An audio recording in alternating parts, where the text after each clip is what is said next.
Bien, vamos a continuar avanzando en esta serie. Llegamos al capítulo 28 de Génesis. No voy a abarcar el capítulo entero. Voy a comenzar en el versículo 10 y hasta el final del capítulo. Génesis capítulo 28, versículos 10 al 22. Pueden seguir la lectura con su vista. Esto es lo que nos dice Dios. Jacob partió de Beerseba y se encaminó hacia Harán. Cuando llegó a cierto lugar, se detuvo para pasar la noche, porque ya estaba anocheciendo. Tomó una piedra, la usó como almohada y se acostó a dormir en ese lugar. Allí soñó que había una escalinata apoyada en la tierra y cuyo extremo superior llegaba hasta el cielo. Por ella subían y bajaban los ángeles de Dios. En el sueño, el Señor estaba de pie junto a él y le decía: Yo soy el Señor, el Dios de tu abuelo Abraham y de tu padre Isaac. Y a ti y a tu descendencia les daré la tierra sobre la que estás acostado. Tu descendencia será tan numerosa como el polvo de la tierra. Te extenderás de norte a sur y de oriente a occidente. Y todas las familias de la tierra serán bendecidas por medio de ti y de tu descendencia. Yo estoy contigo. Te protegeré por donde quiera que vayas y te traeré de vuelta a esta tierra. No te abandonaré hasta cumplir con todo lo que te he prometido. Al despertar, Jacob de su sueño pensó: en realidad, el Señor está en este lugar y yo no me había dado cuenta. Y con mucho temor añadió: qué asombroso es este lugar. Es nada menos que la casa de Dios, es la puerta del cielo. A la mañana siguiente, Jacob se levantó temprano, tomó la piedra que había usado como almohada, la erigió como una estela y derramó aceite sobre ella. En aquel lugar había una ciudad que se llamaba Luz, pero Jacob le cambió el nombre y le puso Betel.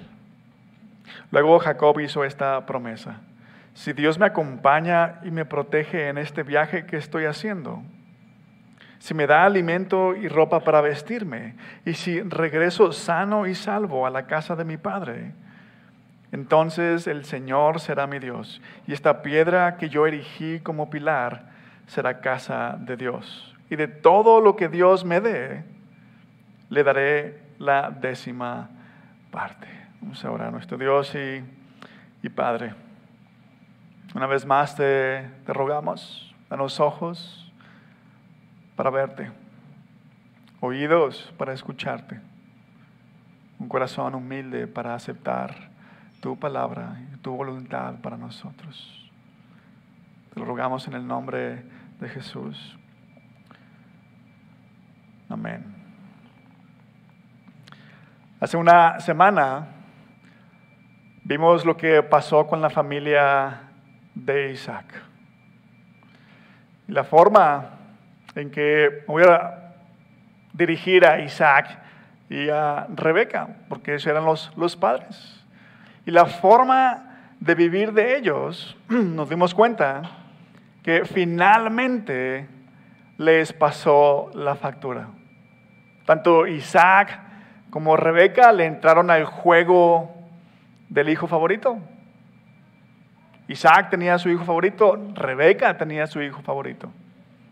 Y por ser el favorito de papá, Esaú creció y se convirtió en un hombre engreído, que se sentía dueño y con derecho a todo. Y Jacob, por su parte,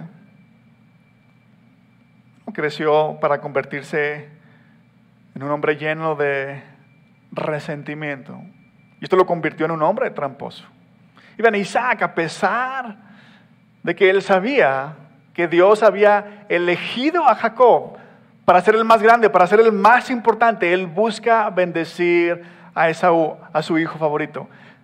Rebeca, a pesar de saber lo mismo, ella hace un plan para engañar a su esposo y para que su hijo favorito reciba la bendición. Y bueno, ¿qué podemos decir de Jacob? Él hace lo suyo engañando a su papá. Ahora, esta familia es más común de lo que creemos. No son personas que le desean el mal a otros. Son simplemente personas que se dejaron guiar por sus instintos, que se dejaron guiar por sus emociones. Nadie piensa que está haciendo mal por tener un hijo favorito. Nadie cree que una mentirilla blanca puede hacer tanto daño. Nadie siente que está haciendo mal por sacar ventaja de algo cuando toda la vida se han aprovechado de él o de ella. Es mi turno. Nadie cree que vivir para el momento sea malo. Disfruta la vida porque no sabes cuándo se va a acabar. Pero ya vimos las consecuencias de ello. La familia termina dividiéndose. Esaú odia tanto a su hermano, odia tanto a Jacob que tiene intenciones de matarlo. Rebeca tiene que mandar a Jacob, su hijo favorito, lejos de casa y jamás lo vuelve a ver. Jacob tiene que dejar su hogar, tiene que dejar a su familia. Ahora, quizás tú y yo no hemos hecho exactamente lo mismo que hicieron Isaac, Rebeca, Esaú o Jacob. Sin embargo, porque muchas veces somos unos tontos, todos hemos hecho algo o haremos algo que nos mande al hoyo. Todos hemos hecho algo o haremos algo que nos haga tocar fondo. Si has estado en esa situación, espero que hayas aprendido algo de ello. Y si eres alguien que todavía siente que está ahí en esa situación, que está en el fondo, que está en el hoyo, quiero decirte que nada está perdido. Porque es justo ahí donde Dios nos encuentra. Y esta historia es un recordatorio de ello, de cómo Dios nos encuentra. Y esta historia nos muestra eso, nos enseña eso, al dejarnos ver la condición para que Dios nos encuentre, la condición para tener un encuentro con Dios, como el nombre de la iglesia, ¿no? Encuentro con Dios. No, la condición para el encuentro con Dios. Pues esta historia también nos habla del mensaje del encuentro. ¿Qué nos dice Dios cuando nos encuentra? Y por último, nos habla del compromiso que resulta del encuentro. ¿Muy bien? Una condición, la condición para el encuentro, para tener un encuentro con Dios. El mensaje que vamos a escuchar cuando Dios nos encuentra y el compromiso que va a resultar de ese encuentro. Quizá para algunos suene raro escuchar que hay una condición para que Dios se encuentre con nosotros. Y quiero decirte que esta condición no es lo que muchos pensamos. ¿Cuál es esta condición? Vamos a hablar de ello. ¿Cuál es la condición para el encuentro? Vean, si dividimos el pasaje, nos vamos a dar cuenta que hay tres partes muy claras del pasaje. Primero encontramos a Jacob huyendo de casa. En la segunda parte vemos el sueño de Jacob. Y por último, vemos la respuesta de Jacob. Bueno, en la primera parte de la historia nos habla precisamente de la condición para el encuentro, la condición para que Dios se reúna con nosotros, se encuentre con nosotros. ¿Qué está haciendo Jacob nuevamente? Está huyendo de casa, porque él engañó a su papá para recibir la bendición que le tocaba a su hermano. Esaú le guardó un tremendo rencor. Tenía la intención de matarlo, lo vimos hace una semana. Pero ahora escuchen lo que sucede aquí, versículos 10 y 11. Jacob partió de Berseba y se encaminó hacia Harán. Cuando llegó a cierto lugar, se detuvo para pasar la noche, porque ya estaba anocheciendo. Tomó una piedra, la usó como almohada y se acostó a dormir en ese lugar. ¿Dónde está Jacob? No sabemos exactamente. Sabemos que va en camino a Harán, donde vive su tío, pero el texto solamente dice que llegó a cierto lugar. Cierto lugar. Esta es la forma del autor de decirnos que Jacob está completamente perdido. No sabe dónde está. Además, el texto dice que tomó una piedra y la usó como almohada. ¿Por qué no usar la mochila que llevaba? El cambio de ropa que llevaba, algo más suave que una piedra. ¿Sabes por qué? Porque no llevaba nada. Salió de casa con las manos vacías. Y por la forma en la que la historia es narrada, nos damos cuenta que Jacob está solo. Nadie lo acompaña, no hay nadie que le haga compañía. Está solo con su sombra. Todo esto nos habla de la condición para que Dios se reúna con nosotros. Dios se encuentra con nosotros cuando no sabemos dónde estamos, cuando no tenemos nada y a nadie en quien confiar. En pocas palabras, muchas veces Dios se encuentra con nosotros cuando atravesamos nuestro peor momento.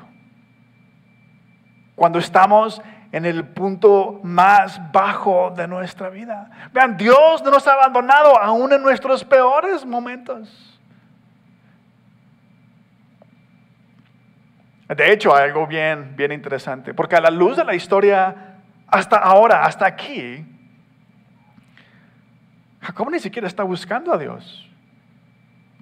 Es Dios quien se acerca a él. Es Dios quien busca a Jacob. Después de estos dos primeros versículos viene el sueño de Jacob. Y en ningún momento vemos una pista de parte del autor que nos diga que Jacob estaba buscando a Dios. Así que, aunque hay una condición para que Dios nos encuentre, vean, esto es bien importante. Aunque hay una condición para que Dios nos encuentre, esto significa que ni tú ni yo podemos fabricar esa condición de manera artificial. Hay una condición, sí, pero tú ni yo podemos fabricarla artificialmente. No se trata de hacernos sentir miserables a nosotros mismos para que Dios se acerque a nosotros. No se trata de llamar la atención de Dios para que Él se acerque a nosotros. Hace muchos años me acuerdo de una persona que pues tenía una hija ya mayor, adulta, ¿no? Y esta mujer tenía problemas con su hija y su hija termina renunciando a la iglesia, según era ella cristiana, y dice, renuncio a la iglesia. Y dice la mamá, no, es que lo que está buscando es atención, está buscando atención. Como lo buscaría cualquier hijo. Es lo que está sucediendo. Bueno, nosotros no podemos fabricar esta condición de manera artificial para que Dios se acerque a nosotros. Dios se acerca a nosotros a pesar de nosotros, a pesar de quiénes somos, a pesar de lo que hemos hecho. Y Jacob es el claro ejemplo de ello. ¿Qué ha hecho Jacob? ¿Quién es Jacob? ¿Se acuerdan? El tramposo.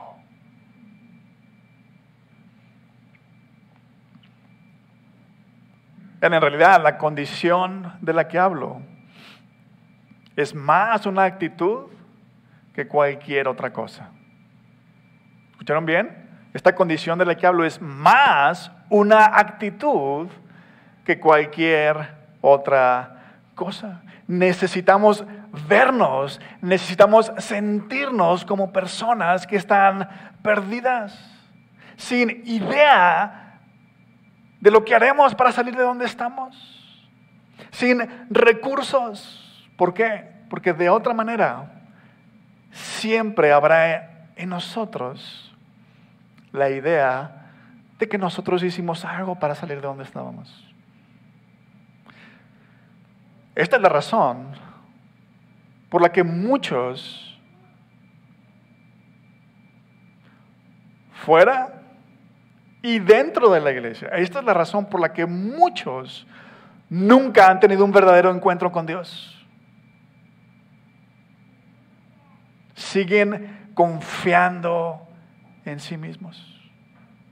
Y esto les impide ver a Dios.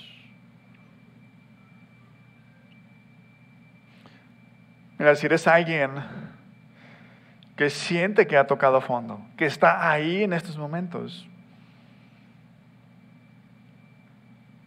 puedes hacer esto. Puedes darle gracias a Dios, porque Él preparó todo para encontrarse contigo. Vean, Él puso a Jacob en su familia. Eso no excusa nada de lo que hizo Jacob. Pero Él puso a Jacob en esa familia. ¿Para qué? Para que hiciera todo lo que hizo. Para que llegara a este punto. Para que esté solo, perdido. Y encontrarse con Él. Ahora, bueno, ¿y qué hago entonces si ya estoy ahí en ese punto? Bueno, lo que tienes que hacer es prestar atención a Dios. Es escuchar lo que Él quiere decirte. Específicamente, necesitas escuchar y creer el mensaje que Él tiene para ti, el mensaje del encuentro. Ya Dios orquestó todo para encontrarse contigo. Ahora lo que tienes que hacer es escuchar ese mensaje. En los versículos 12 al 13 nos narran el sueño de Jacob. Ahora acuérdense, Jacob ni siquiera estaba buscando a Dios. Él está huyendo de su hermano Esaú. Va a Harán, donde vive su tío Labán, hermano de Rebeca. Y vean, los versículos 12 y parte del 13 nos describen parte del sueño de Jacob. Dice, allí soñó que había una escalinata apoyada en la tierra y cuyo extremo superior llegaba hasta el cielo. Por ella subían y bajaban los ángeles de Dios. En el sueño, el Señor estaba de pie junto a él. Pero continuamos leyendo y nos damos cuenta que Jacob no solamente vio algo, Jacob escuchó a Dios. El resto del versículo 13 y hasta el 15 dicen, le decía, yo soy el Señor, el Dios de tu abuelo Abraham y de tu padre Isaac. A ti y a tu descendencia les daré la tierra sobre la que estás acostado. Tu descendencia será tan numerosa como el polvo de la tierra. Te extenderás de norte a sur y de oriente a occidente. Y todas las familias de la tierra serán bendecidas por medio de ti y de tu descendencia. Yo estoy contigo. Te protegeré por donde quiera que vayas y te traeré de vuelta a esta tierra. No te abandonaré hasta cumplir con todo lo que he prometido. ¡Wow! ¡Qué increíble! Ya vimos que Jacob era un mentiroso. Era un tramposo. Se robó la bendición de su hermano. Engañó a su papá, que era un hombre anciano y que se había quedado ciego. Eso lo trajo a donde está. Antes de esto, le había cambiado a su hermano, a Esaú, los derechos de hijo mayor por un plato de lentejas. Le hizo trampa. Hasta aquí no hay nada admirable en la vida de Jacob. Sin embargo, Dios le habla. Dios le hace una promesa increíble. De hecho, en esencia es la misma promesa que Dios le hace a su abuelo, a Abraham. Y Dios le hace esta promesa a Jacob a pesar de él. No porque hubiera algo especial en él.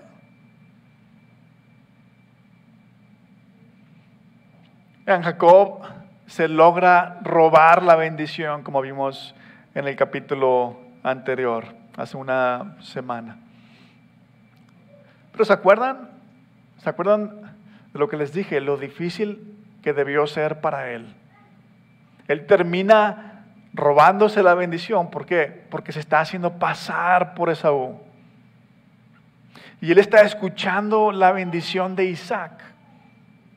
Isaac lo está bendiciendo: hijo, que te va a ir muy bien y vas a ser grande, ¿no? Pero en el fondo, él sabe que esa bendición es para Esaú, no para él. Imagínense. Pero aquí sucede algo increíble. Vean, en aquel tiempo, en una cultura patriarcal, debió ser bien difícil para Jacob tratando de ganarse, ¿no? Vivir todo el tiempo tratando de ganarse el respeto de su papá. Especialmente cuando el favorito de Isaac era Esaú. Porque no importaba lo que él hiciera, nada sería suficiente porque Esaú era el favorito.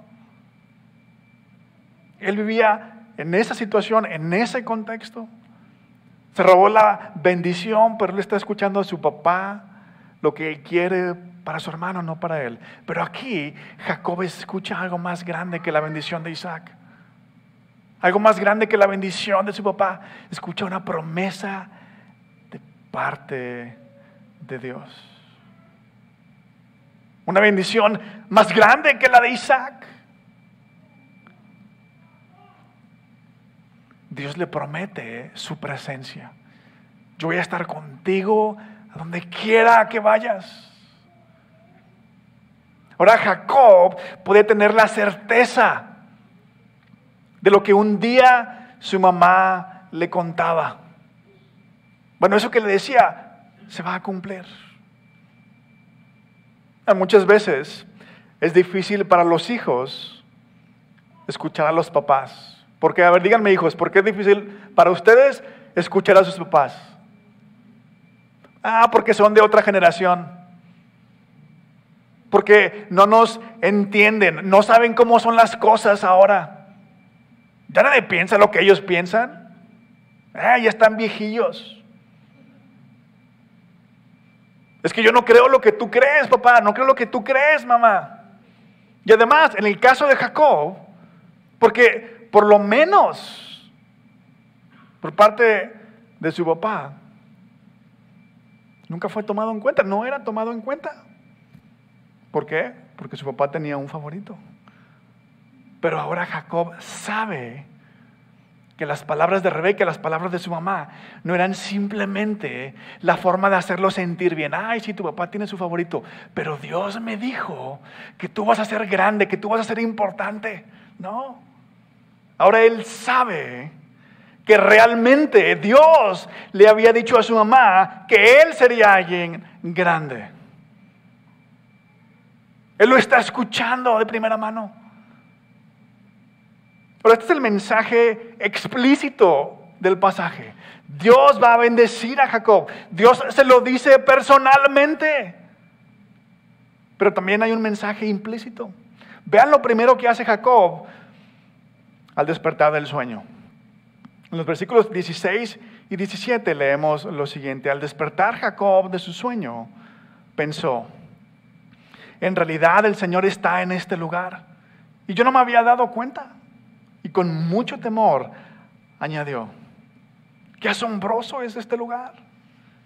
Es nada menos que la casa de Dios. Es la puerta del cielo. ¿Cuál es el mensaje implícito en estas palabras? Vean, Jacob no sabe dónde está.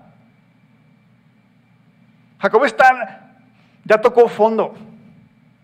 Se puso una piedra de almohada. Pero justo ahí está la casa de Dios. Es la puerta del cielo. ¿Qué significa eso? Bueno, significa que la forma en la que nos acercamos a Dios La forma en la que nos acercamos al cielo no es yendo a un lugar específico. No es viniendo a la iglesia. Porque voy a la iglesia, voy al cielo. Aunque es bueno que vengas. Pero esto también significa que nos acercamos a Dios, a la casa de Dios, y para acercarnos al cielo, la forma en la que hacemos eso no es estando en la cima. Cuando más bajo caemos, es cuando más cerca estamos de la puerta del cielo.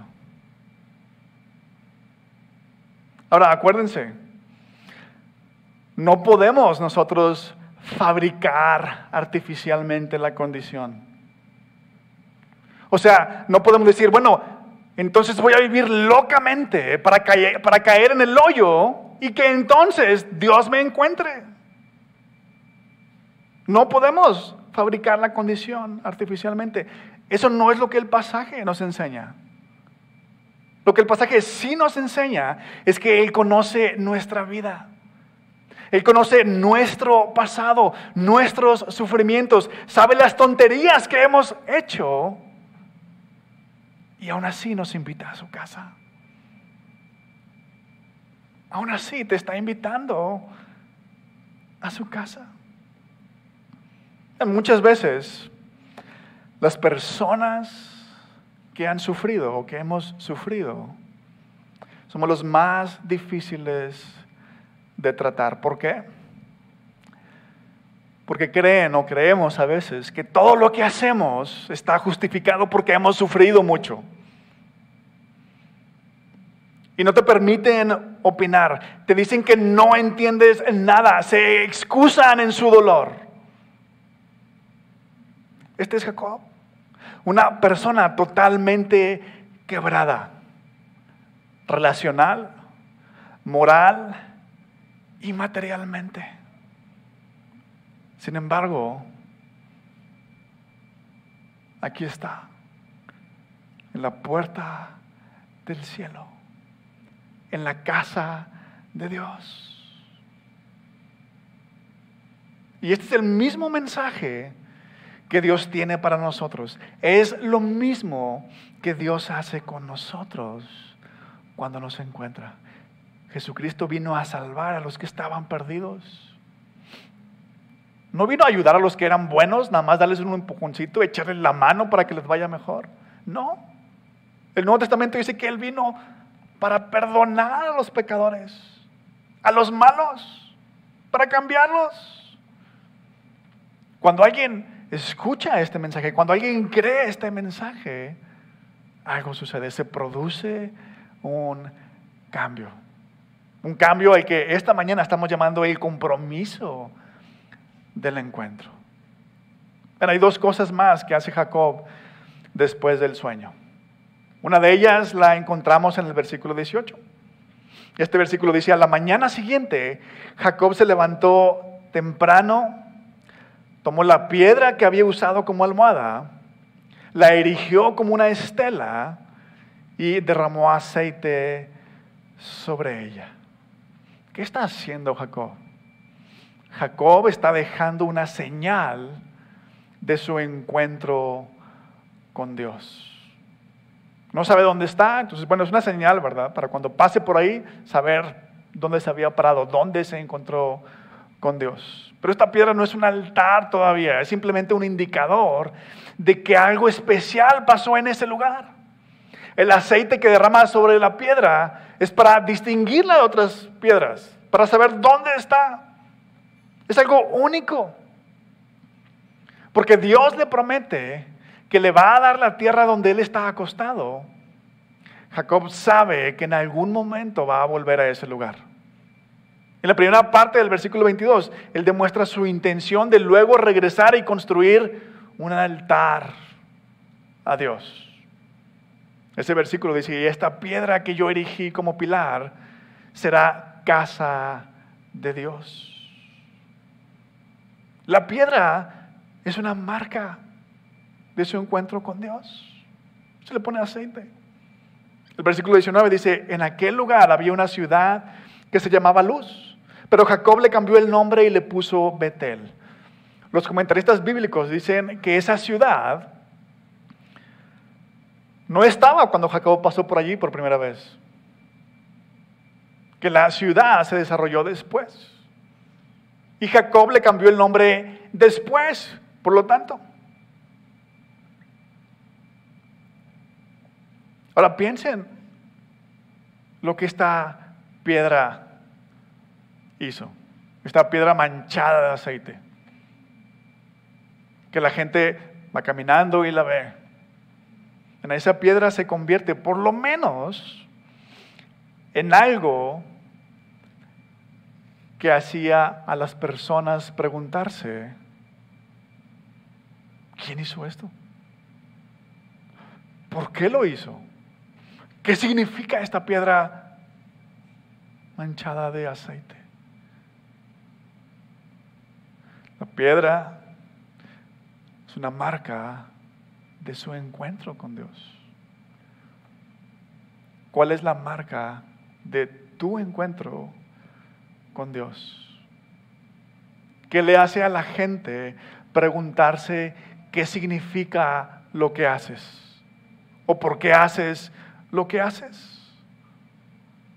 Vean, de alguna manera esta historia nos está diciendo que la fe que nace de un encuentro con el Dios de la Biblia es una fe pública, es personal, sí, solamente el que se ha encontrado con Dios puede expresarla.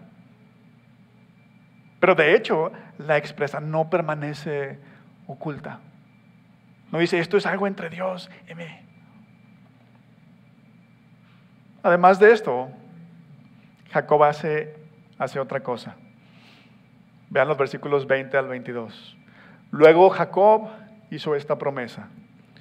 Si Dios me acompaña y me protege en este viaje que estoy haciendo, y si me da alimento y ropa para vestirme, y si regreso sano y salvo a la casa de mi padre, entonces el Señor será mi Dios. Y esta piedra que yo erigí como pilar será casa de Dios. Y de todo lo que Dios me dé, le daré la 10ª parte.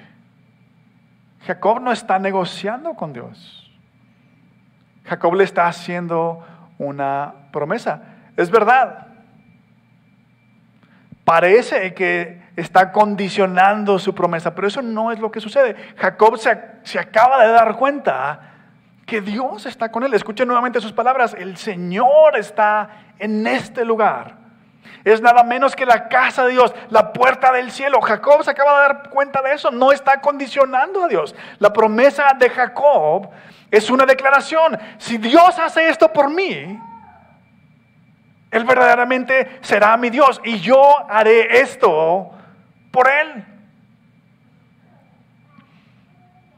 La promesa de Jacob es un acto de fe.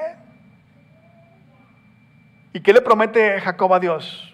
El resto del versículo 22 nos dice, y de todo lo que Dios me dé, le daré la 10ª parte. Y no les voy a hablar del diezmo, porque algo más grande está pasando aquí. La promesa de Jacob de darle a Dios la 10ª parte de todo lo que le dé, nos muestra que algo sucedió en la vida de Jacob. Algo sucedió en él. ¿Por qué? Porque Jacob era alguien que tomaba lo que no era suyo. Ya sea aprovechándose de la situación o mintiendo. Jacob, ¿se acuerdan qué significa su nombre? El que agarra el talón. Jacob era un hombre que tomaba lo que no era suyo, pero aquí, por primera vez en su vida, está ofreciendo algo, quiere dar algo y lo hace voluntariamente. Esto es lo que sucede cuando el Dios de la Biblia nos encuentra. Somos transformados. En un momento de nuestra vida pensamos que todo se trata de nosotros. Pero cuando viene Dios nos muestra que no es así, que la vida no se trata de nosotros. Y aún cuando nos muestra y deja bien claro que lo hemos ignorado por mucho tiempo, Él quiere bendecirnos. Tal vez ya estuviste en los zapatos de Jacob y no aprendiste nada. Tal vez no has tocado fondo todavía. Y esta mañana quiero decirte que no tienes que esperar a estar ahí. No tienes que tocar fondo para escuchar a Dios hablándote. ¿Cómo que no tengo que estar ahí? ¿No dijiste que era una condición? Bueno, sí, pero ¿se acuerdan que dije que no podemos fabricarla? Que es más una actitud. Vean en la historia, Jacob, este es el sueño de Jacob. Él vio una escalinata apoyada en la tierra, dice el versículo 12, y cuyo extremo superior llegaba hasta el cielo. Por ella subían y bajaban los ángeles de Dios. En el Evangelio de San Juan, cuando Jesús llama a sus primeros discípulos, el primer capítulo del Evangelio de Juan, Jesús hace una referencia a este pasaje. Él ya se encontró con algunos y estos primeros discípulos están comenzando a llamar a otros. Y Felipe le dice a Natanael, vente, ya encontramos al Mesías. Y Natanael dice, ¿acaso de Nazaret puede salir algo bueno? Porque Felipe le dice, ya encontramos al Mesías, es Jesús de Nazaret. Natanael, ¿cómo? ¿De Nazaret? Pero luego Jesús le dice, antes de que Felipe te llamara, cuando aún estabas bajo la higuera, ya te había visto. Cuando Jesús dijo esto, Natanael lo escucha y se da cuenta de quién es Jesús. Y tan se da cuenta que esta es la reacción de Natanael. Rabí, tú eres el Hijo de Dios. ¿Y qué hace Jesús? Jesús le dice, ¿lo crees? Porque te dije que te vi cuando estabas debajo de la higuera. Vas a ver aún cosas más grandes que estas. Ciertamente les aseguro que ustedes verán abrirse el cielo y a los ángeles de Dios subir y bajar sobre el Hijo del Hombre. En su sueño, Jacob vio una escalera que llegaba hasta el cielo y vio ángeles subiendo y bajando por esa escalera. En su sueño Jacob vio a Dios a su lado, al lado de la escalera. Dios bajó del cielo para hablar con Jacob, para bendecirlo. Pero fue un sueño, van a decir algunos. Sí, así le habló Dios a Jacob. Sin embargo, por lo que Jesús dice, por lo que Jesús hizo, tú y yo no tenemos que esperar a tocar fondo. No tenemos que esperar a tener un sueño como Jacob. Jesús les dijo a sus primeros discípulos, les aseguro que ustedes verán abrirse el cielo y a los ángeles de Dios subir y bajar sobre el Hijo del Hombre. No sobre una escalera, sobre el Hijo del Hombre. El Hijo del Hombre era un título para Jesús. Jesús está diciendo que Él es la conexión al cielo. Que verdaderamente Dios bajó del cielo para llevarnos a Él.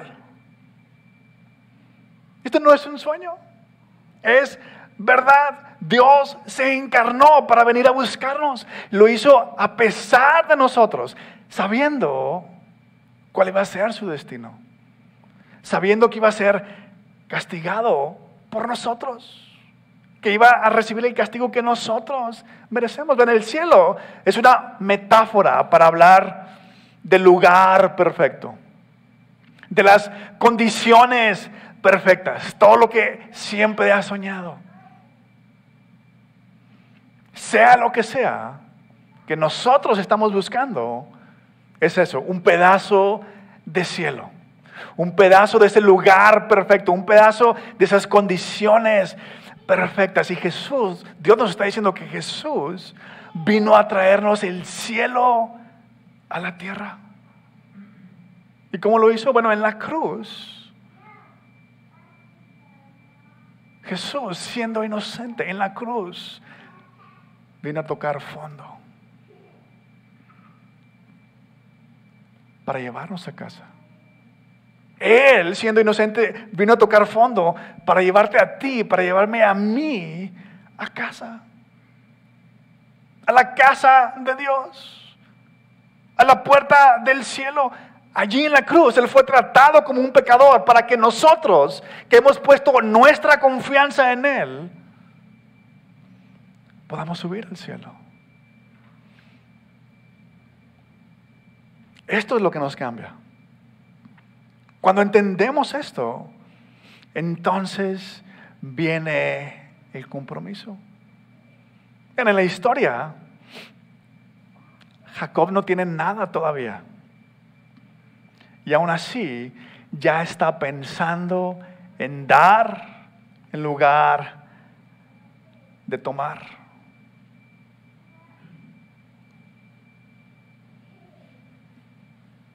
¿Has escuchado el mensaje de Dios verdaderamente?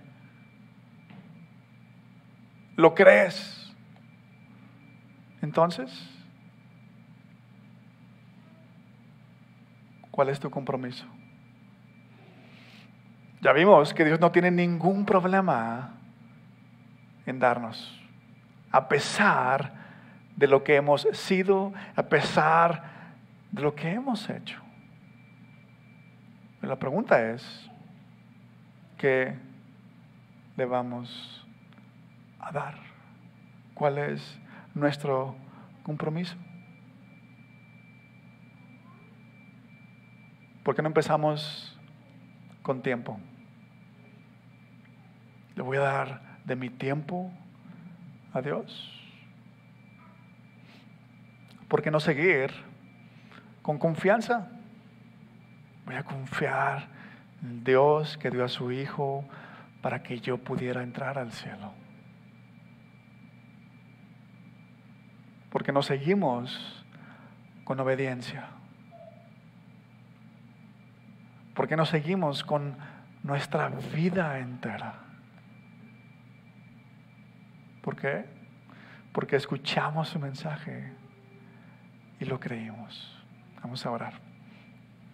Nuestro Dios y Padre, te damos gracias porque a través de tu Hijo Jesucristo, de nuestro Señor y Salvador, tú acercaste el cielo a la tierra.